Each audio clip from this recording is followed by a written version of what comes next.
Ministro Marco Aurélio do STF manda soltar Eduardo Cunha, mas ex-deputado continuará preso. Ex-procurador Miller e Joesley Batista viram réus por corrupção. A presidente do Supremo Tribunal Federal diz que a corte é partidária e defende ministros. Pesquisa revela que governo Temer tem reprovação de 79% dos entrevistados. Ex-ministro Gedel é levado para a solitária após atrito com agente penitenciário. Atirador invade redação nos Estados Unidos e deixa mortos e feridos.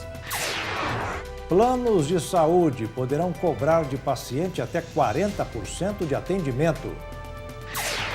Bom desempenho da seleção brasileira contribui com o comércio de alimentos para consumir em casa.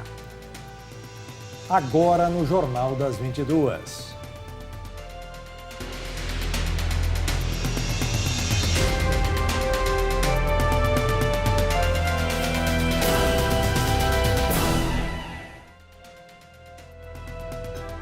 Olá, muito boa noite. Boa noite.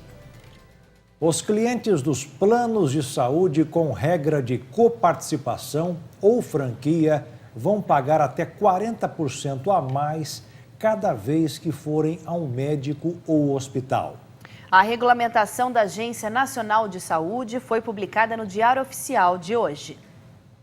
O número de clientes de planos de saúde está caindo sem parar. Nos últimos 3 anos, 3 milhões pediram para cancelar o convênio, culpa do desemprego e da situação da economia, além do preço dos convênios. Um exemplo foi o que aconteceu esta semana, quando a Agência Nacional de Saúde autorizou um aumento de mais de 10%, contra a inflação de menos de 3%. É por isso que os planos de saúde com regra de coparticipação ou franquia estão crescendo. Hoje, metade dos planos brasileiros tem alguma destas regras. O senhor tem plano de saúde? Eu tinha, não tenho mais. Por quê? Por causa do preço, está muito ruim, muito alto. Na coparticipação, o cliente paga uma parte do que foi gasto, toda vez que ele procura atendimento. Já a franquia é um valor fixo estabelecido em contrato. Até chegar a ele, a operadora não tem responsabilidade de cobertura. Depois, tem que pagar tudo. De acordo com a regulamentação da ANS, as empresas poderão vender 2 tipos de planos de saúde e cobrar até 40% por procedimento. Essa regra só vale para os novos contratos. As operadoras ainda poderão comercializar os planos sem franquia ou coparticipação, mas nesse caso os produtos terão que custar de 20% a 30% mais baratos. A Associação Brasileira de Planos de Saúde elogiou a regulamentação, com o argumento de que o mercado de planos de saúde deverá se expandir, garantindo assim acesso a mais pessoas ao convênio médico. Já para o Instituto Brasileiro de Defesa do Consumidor, a norma preocupa pela possibilidade de endividamento dos beneficiários e pela ampliação do percentual de coparticipação para 40%. Eu fui ver com meu filho que tem 20 anos, 300 e pouco, 400, mais em conta. E a senhora acabou fazendo o plano ou não? Não. Não dá? Não, pago consulta particular às vezes, quando preciso. Marcelo Miller e Joesley Batista viraram réus por corrupção. O Ministério Público acusou o ex-procurador da República de ter recebido R$700 mil do grupo JF de Batista. Miller é acusado de ter recebido dinheiro indevido para beneficiar a JF, grupo que a JBS faz parte e Joesley é um dos donos. Ele teria orientado delatores enquanto estava no Ministério Público Federal. No mesmo processo, se tornaram réus um ex-diretor da JBS pelo crime de corrupção ativa e uma advogada por corrupção passiva. A defesa de Miller disse que a denúncia não especifica qual é a vantagem financeira que foi oferecida a Miller. E acrescentou que o que Miller recebeu foi uma oferta de emprego. Em nota, Joesley Batista disse que jamais ofereceu ou pagou vantagens indevidas. A Polícia Federal pediu pela 3ª vez para que o inquérito que investiga irregularidades no setor portuário seja prorrogado por mais 60 dias. Um dos alvos da ação é o presidente Michel Temer. Caberá agora ao ministro Luiz Roberto Barroso, relator do caso no Supremo Tribunal Federal, decidir se aceita o pedido ou não o pedido da PF. A investigação já foi prorrogada outras 2 vezes, em ambos os casos por 60 dias. O ministro Luiz Roberto Barroso deverá ouvir a Procuradoria-Geral da República antes de tomar uma decisão. O inquérito apura se Michel Temer recebeu propina de empresas portuárias em troca de favorecê-las em decisões do governo. Os investigadores suspeitam de uma medida provisória e de um decreto. O sigilo bancário do chefe de Estado já foi quebrado. Na semana passada, Barroso autorizou a inclusão no inquérito da delação de Lúcio Funaro, apontado como operador de propina do MDB. De acordo com a delação premiada, Funaro afirmou que uma medida provisória aprovada em 2013 favoreceu um grupo que atua no Porto de Santos. Na terça-feira, outro fato deu mais visibilidade para essa suspeita. O Tribunal de Contas da União entendeu que um decreto beneficiou de forma indevida empresas do setor portuário. Michel Temer nega qualquer ilegalidade, mas nos bastidores do Palácio do Planalto há uma grande apreensão com uma eventual terceira denúncia contra o presidente. Em outras 2 oportunidades, a Câmara dos Deputados barrou o andamento das investigações. Mesmo com uma agenda positiva, a popularidade de Michel Temer continua em baixa. Sem citar diretamente os números, o presidente afirmou durante cerimônia no Palácio do Planalto que a história é que vai dizer como foi seu governo. Pesquisa Ibope, encomendada pela Confederação da Indústria, mostrou que 79% dos entrevistados avaliam o governo como ruim ou péssimo, 16% como regular e apenas 4% avaliaram como bom ou ótimo. O levantamento também perguntou a opinião dos entrevistados sobre a maneira de governar do presidente da República. E o resultado também não é nada animador. 9 em cada 10 entrevistados se mostraram insatisfeitos. Sem citar diretamente a pesquisa, Temer disse em um evento no Palácio do Planalto que a história vai dizer como foi o seu governo. A história é que vai registrar. A história é que vai dizer o que aconteceu nesses 2 anos, 2 anos e meio de governo. Não é? Então eu digo, as palavras naturalmente voam, mas o escrito permanece. A declaração aconteceu durante a cerimônia de assinatura de um decreto que cria cotas de estágio na administração pública para estudantes negros. A medida é obrigatória para órgãos da administração direta e facultativa para autarquias e empresas estatais. Que eu considero, e acho que todos nós consideramos, um documento histórico de inclusão social, porque nós estamos dando mais oportunidades para segmento da população que enfrenta, vamos ser muito claros, enfrenta conhecido histórico de exclusão. Mesmo preso, o ex-presidente Lula continua liderando as pesquisas de intenção de voto. O levantamento foi feito com 2.000 eleitores em 128 municípios e tem margem de erro de 2 pontos percentuais para mais ou para menos. A pesquisa foi encomendada pela Confederação Nacional da Indústria. Se as eleições fossem hoje, Lula disputaria o segundo turno com 33% dos votos. Jair Bolsonaro aparece com 15%, seguido de Marina Silva com 7%. Ciro Gomes e Geraldo Alckmin aparecem empatados com 4% dos votos cada e Álvaro Dias 2%. Os demais candidatos ficariam com 1% cada. Já no cenário sem um candidato do PT, Bolsonaro e Marina Silva aparecem tecnicamente empatados. O candidato do PSL teria 17% das intenções de voto e a ex-ministra 13%. O empate se deve à margem de erro de 2 pontos para mais ou para menos. Em seguida, também tecnicamente empatados, aparecem Ciro Gomes e Geraldo Alckmin. O que chama a atenção é o ex-presidente Collor, que já está fora da disputa, mas apareceu com 2%.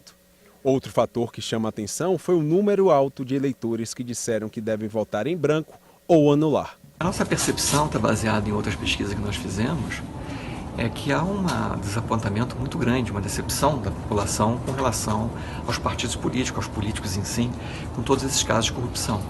E isso gera esse desânimo, as pessoas não acreditando que a eleição realmente possa mudar alguma coisa. A alfabetização de crianças em todo o Brasil sempre foi um desafio. De acordo com a Base Nacional Comum Curricular, o processo de alfabetização deve acontecer até o 2º ano do ensino fundamental. E nessa fase é que é preciso concentrar esforços para o desenvolvimento do aluno, é um conjunto de habilidades e competências. A alfabetização de crianças em todo o Brasil sempre foi um desafio. De acordo com a Base Nacional Comum Curricular, o processo de alfabetização deve acontecer até o 2º ano do ensino fundamental. É nessa fase que é preciso concentrar esforços para desenvolver no aluno um conjunto de habilidades e competências. Mas dados mostram um cenário preocupante. A última etapa da Avaliação Nacional da Alfabetização, a ANA 2016, apontou que 55% das crianças que concluem o 3º ano apresentam um desempenho insuficiente para a leitura e 54% para matemática. Isso significa que mais da metade das crianças brasileiras não tem seu direito de aprender garantido. Acreditando que pode virar esse jogo, o governo criou o programa Mais Alfabetização, que visa fortalecer e apoiar as escolas nessa fase importante da educação. O objetivo do programa é favorecer os níveis de leitura, escrita e matemática dos alunos do 1º e 2º ano matriculados no ensino fundamental. A ideia é que o professor tenha sempre o apoio técnico de um assistente de alfabetização em cada turma. Esse assistente vai passar de 5 a 10 horas semanais na sala, dando esse suporte para o professor alfabetizador durante essa missão. O Ministério da Educação vai colaborar com a qualificação e capacitação desses assistentes. O ministro explica como será feita a seleção dos profissionais. Uma das obrigações do município é fazer um processo de seleção para essas pessoas. No MEC até sugere alguns instrumentos de seleção que ele possa usar, mas não é obrigatório usar aqueles, desde que seja um processo público, aberto a toda a sociedade daquele município para participação, num perfil desenhado junto com as escolas e com os professores. O governo anunciou um investimento de 523 milhões de reais para os próximos 2 anos para o programa de alfabetização. Segundo o MEC, os recursos já estavam previstos no orçamento de 2018 e serão repassados a escolas de estados e municípios. Com esse apoio pedagógico, o objetivo é garantir que todas as crianças desenvolvam as competências e habilidades necessárias até o final do 2º ano do ensino fundamental e, com isso, evitar que abandonem a escola ou sejam reprovadas nas próximas etapas da educação básica. Para garantir a efetividade do programa, as escolas participantes vão contar ainda com monitoramento das atividades e também com avaliações que vão acompanhar o desenvolvimento dos estudantes. Aquela plataforma de monitoramento da implementação do programa, como também a plataforma de devolutivas, que vai fortalecer, o objetivo é fortalecer tanto a equipe pedagógica da escola, quanto os professores, quanto da secretaria, no desafio de garantir que cada uma das crianças estejam alfabetizadas. E veja a seguir, o Supremo Tribunal Federal adia a conclusão de julgamento sobre o imposto sindical. E ainda, atirador abre fogo dentro da redação de um jornal em Anápolis, nos Estados Unidos.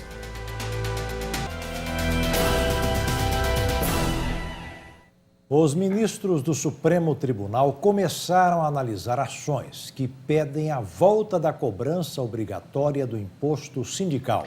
O relator, ministro Edson Fachin, votou pela retomada do recolhimento do imposto. A sessão foi suspensa e será retomada amanhã. A reforma trabalhista deu ao brasileiro a opção de contribuir de forma voluntária para manter os sindicatos. Antes, todos os profissionais eram obrigados a contribuir à entidade que representa a categoria. O repasse era automático. A polêmica foi parar no Supremo Tribunal Federal. Sindicatos reclamam da mudança e pedem a volta da cobrança obrigatória. Não é possível retirar a fonte de custeio e mais. Além de manter, não poderia ser diferente, porque lei ordinária não poderia alterar a Constituição da República.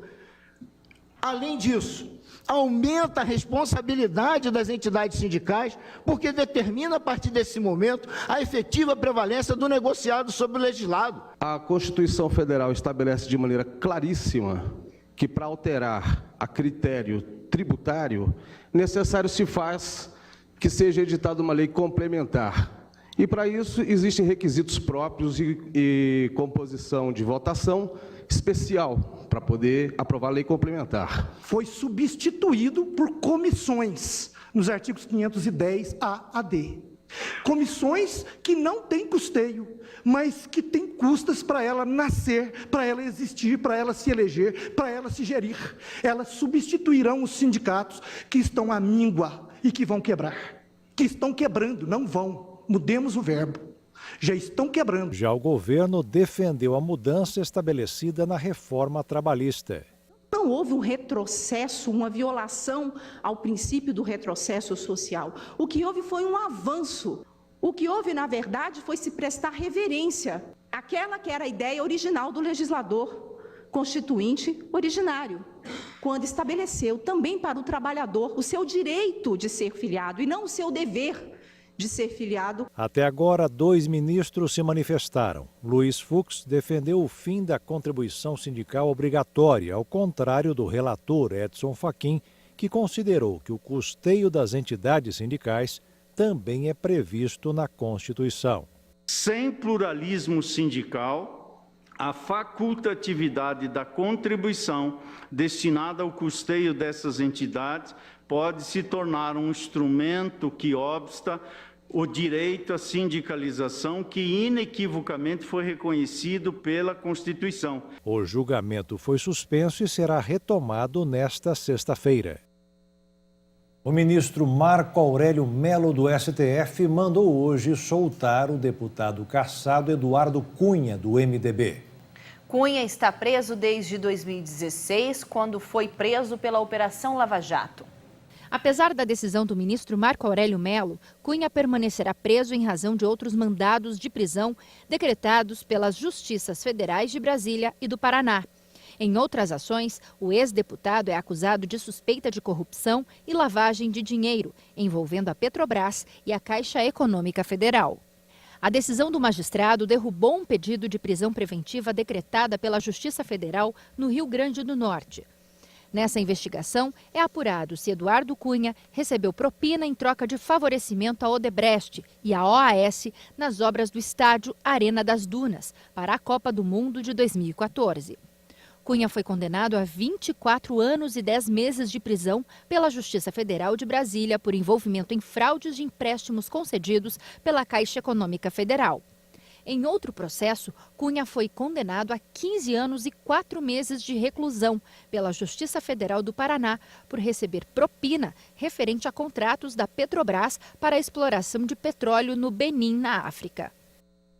A defesa do ex-deputado Eduardo Cunha afirmou em nota que a decisão do ministro Marco Aurélio Mello é um resgate da legalidade e da Constituição. O ex-ministro Gedel Vieira Lima foi levado na noite de ontem para uma cela isolada no complexo da Papuda, em Brasília. Segundo a Subsecretaria do Sistema Penitenciário do Distrito Federal, o motivo de Gedel ir para a solitária foi porque ele desrespeitou um agente penitenciário durante uma revista de rotina. De acordo com o presidente do Sindicato dos Agentes Penitenciários do Distrito Federal, Leandro Alan, Gedel desobedeceu uma ordem para fazer um procedimento de rotina. Em razão do episódio, foi feita uma ocorrência administrativa e o ex-ministro foi encaminhado imediatamente para uma cela isolada dos outros 9 detentos que dividiam o espaço com ele. O isolamento pode durar até 10 dias, mas o tempo em que Gedel ficará na chamada solitária dependerá de decisão da Vara de Execuções Penais. Segundo a subsecretaria, o procedimento de colocar o preso na solitária é adotado para todo detento que comete falta disciplinar em estabelecimento prisional.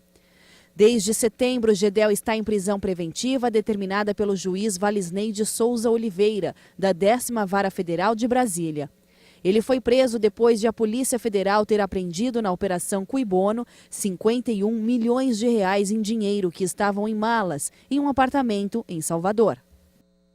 A presidente do Supremo Tribunal Federal, a ministra Carmen Lúcia, disse que a corte é apartidária e defendeu que os ministros não estão divididos. A ministra deu entrevista hoje de manhã a uma rádio da capital paulista. Ela falou sobre as diferentes opiniões dos ministros da Suprema Corte em relação a determinados temas e que geram polêmica. Mas Carmen Lúcia foi categórica e afirmou que os 11 ministros não estão divididos. E comentou que a prisão após a segunda instância foi bastante divergente entre os juízes. A discussão passou pelo plenário do Supremo e depois teve entendimento diferente na segunda turma. Segundo ela, o que é uma divisão talvez seja a compreensão e a forma de entender as regras e aplicar. e comentou dizendo que o direito é assim mesmo, é feito de palavras e palavras são interpretáveis. A presidente do STF também afirmou que os seus colegas não defendem nenhum grupo político, até porque isso está determinantemente proibido. A ministra disse que isso seria contra seu dever como juiz. Pelo menos 5 pessoas morreram e várias ficaram feridas depois que um atirador abriu fogo dentro da redação da capital Gazette. O jornal fica em Anápolis, uma cidade histórica a 1 hora de Washington, nos Estados Unidos. A tragédia dos tiroteios nos Estados Unidos atingiu nesta quinta-feira a redação de um jornal em Anápolis, no estado de Maryland. A cidade, considerada histórica por causa das construções do século XVIII, fica a 1 hora da capital Washington. Várias pessoas morreram e outras ficaram feridas no ataque. O suspeito é um homem branco e adulto.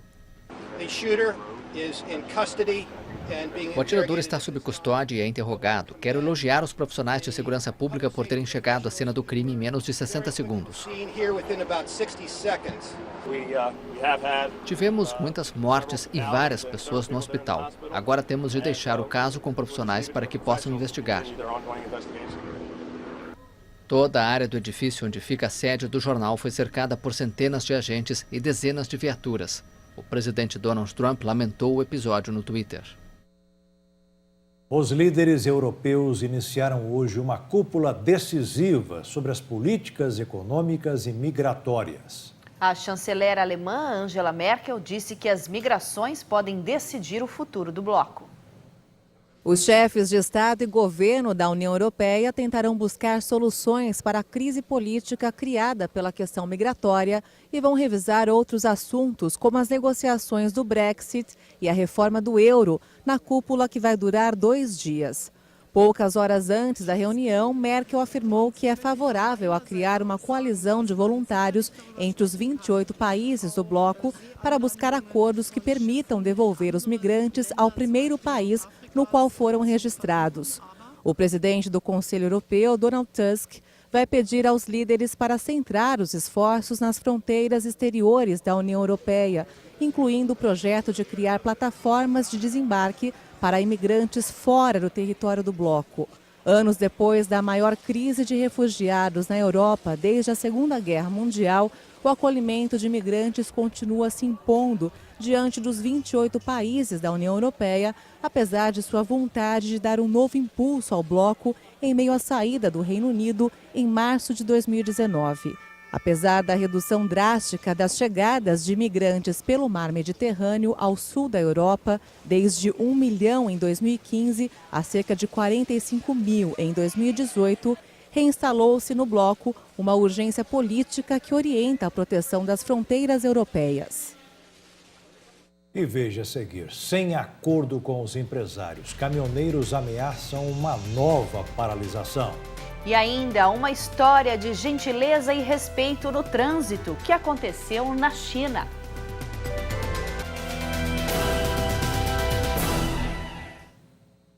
A segunda reunião entre empresários e caminhoneiros no Supremo Tribunal Federal terminou sem acordo.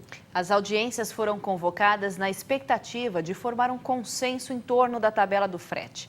Sem acordo, entidades que representam os caminhoneiros não descartam nova paralisação da categoria.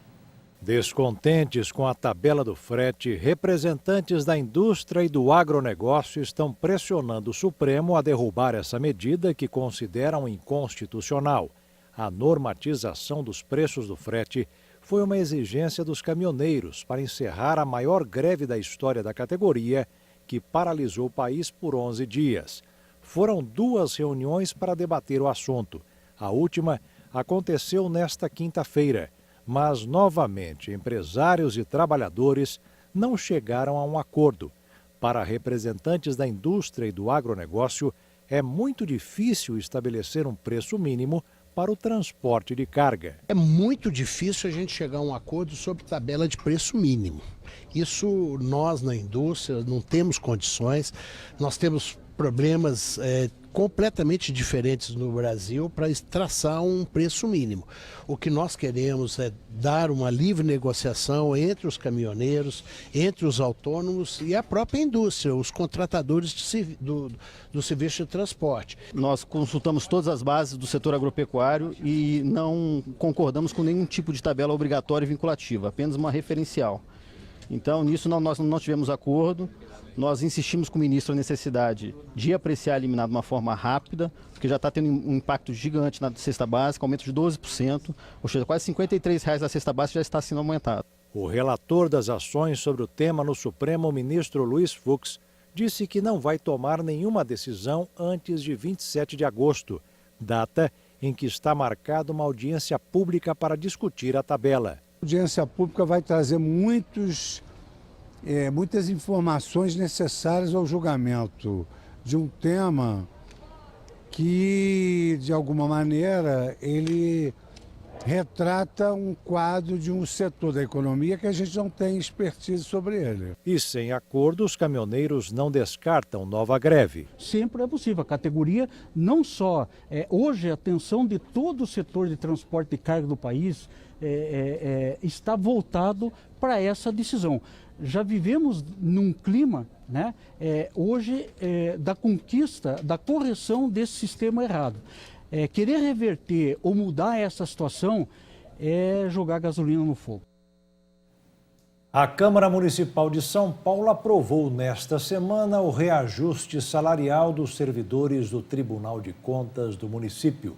Criou novos benefícios e ajustou algo que chama a atenção: o salário esposa.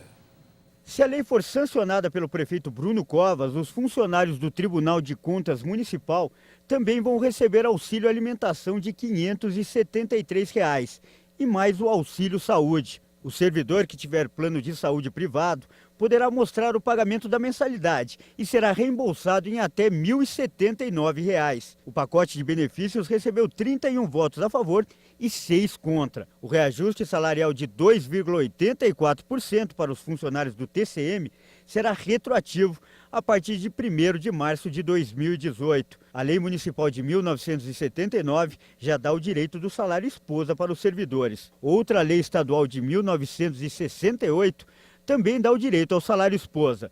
Já a lei municipal que concede esse privilégio é de 1979. O benefício é concedido aos servidores homens que são casados ou vivem junto com mulheres que não trabalham. Os reajustes irão aumentar as despesas do TCM em R$ 16 milhões por ano. Um estudo da Federação das Indústrias do Estado do Rio de Janeiro revela que o Brasil deve levar 10 anos para recuperar o nível de emprego e renda. Veja essa e outras notícias nos destaques da economia. Segundo o estudo da Firjan, a economia do país precisa crescer pelo menos 1,5% ao ano durante uma década para que o Brasil recupere o nível de emprego e renda que tinha em 2013. Outra notícia triste foi a constatação de que a crise foi responsável pelo fechamento de mais de 3 milhões de postos formais de trabalho. Mas o levantamento também indica uma melhora nesse quadro. Segundo a federação, foi constatada uma melhora do índice de emprego e renda em 2016, explicada pelo aumento real do rendimento do trabalhador no país. Segundo a entidade, 4 mil municípios tiveram aumento real dos salários médios devido à política de reajuste do salário mínimo acima da inflação do ano anterior. O Ministério do Planejamento informou que 613 mil cotistas já sacaram os recursos do PIS/PASEP nas agências da Caixa Econômica Federal. 792 milhões de reais já foram retirados no período de uma semana. A primeira etapa do novo cronograma de saques termina nesta sexta-feira. Quem trabalhou com carteira assinada na iniciativa privada ou foi servidor público civil ou militar entre 1971 e 1988 tem direito ao benefício. Os cofres do Tesouro Nacional receberam um reforço de 30 bilhões de reais. O dinheiro foi repassado pelo BNDES. Esse é o segundo repasse no mesmo valor do Banco de Fomento para o governo. Trata-se de uma manobra para ajudar no cumprimento da chamada regra de ouro. Pela norma, o presidente da República pode incorrer em crime de responsabilidade se o governo se endividar para pagar despesas de custeio, como salários de servidores. No mercado financeiro, o dólar fechou em queda nesta quinta-feira. A moeda norte-americana caiu 0,51% e encerrou o dia cotada a R$ 3,856 na venda. O Rio Paraguai, no Pantanal, no Mato Grosso do Sul, continua debaixo d'água. Mesmo que o nível da água continue baixando, muitos produtores rurais ainda estão com dificuldades para retirar e vender animais. A Estrada Parque tem grande movimento de turistas devido à quantidade de pássaros e animais. Mas poucos caminhões de gado conseguem trafegar hoje, como esses dois aí. Dos 120 quilômetros, em 70 deles há interdições. E vários produtores rurais já sabem dos transtornos e dos gastos nessa época de cheia. A Embrapa Pantanal calcula prejuízo de 5 milhões de reais, isso só com o transporte do gado das áreas alagadas. A cerca de 50 quilômetros de Corumbá, vimos 40 animais ilhados. 4 já morreram de fome ou por doenças, pois a única comida que tem ali são os camalotes. Já o Sindicato Rural da cidade calcula prejuízos gigantescos, 350 milhões de reais. Desde a retirada do gado, a apropriação e o escoamento da produção.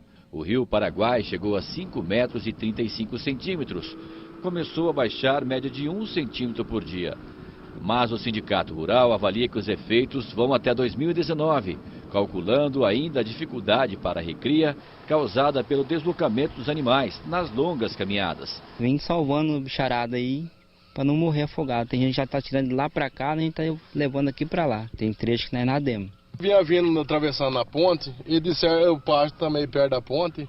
E aí ele foi pastar e os outros certo trompou, ele caiu dentro no meio do capinzeiro. O decreto de situação de emergência foi homologado pelo governo federal. Com isso, fica mais fácil a liberação dos recursos e linhas de crédito para pagamento das dívidas dos produtores, principalmente com os problemas das inundações. A malha viária da Regional de Corumbá, que a Regional de Corumbá toma conta, cuida, são 600 quilômetros de estrada não pavimentada e 255 pontes de madeira. Vai por etapa, conforme o movimento das águas, a gente vai dando essa manutenção permanente.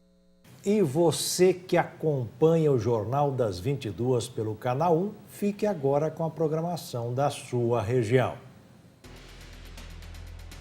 E ainda, cubanos torcem para o Brasil na Copa da Rússia.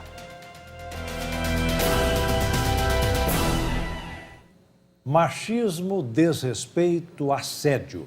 A agência France Press flagrou o momento em que um torcedor beija uma repórter e casos como esse estão despertando reações pelo mundo todo. Veja. Além de um desrespeito profissional, isso é um caso de assédio, o resultado de uma cultura machista.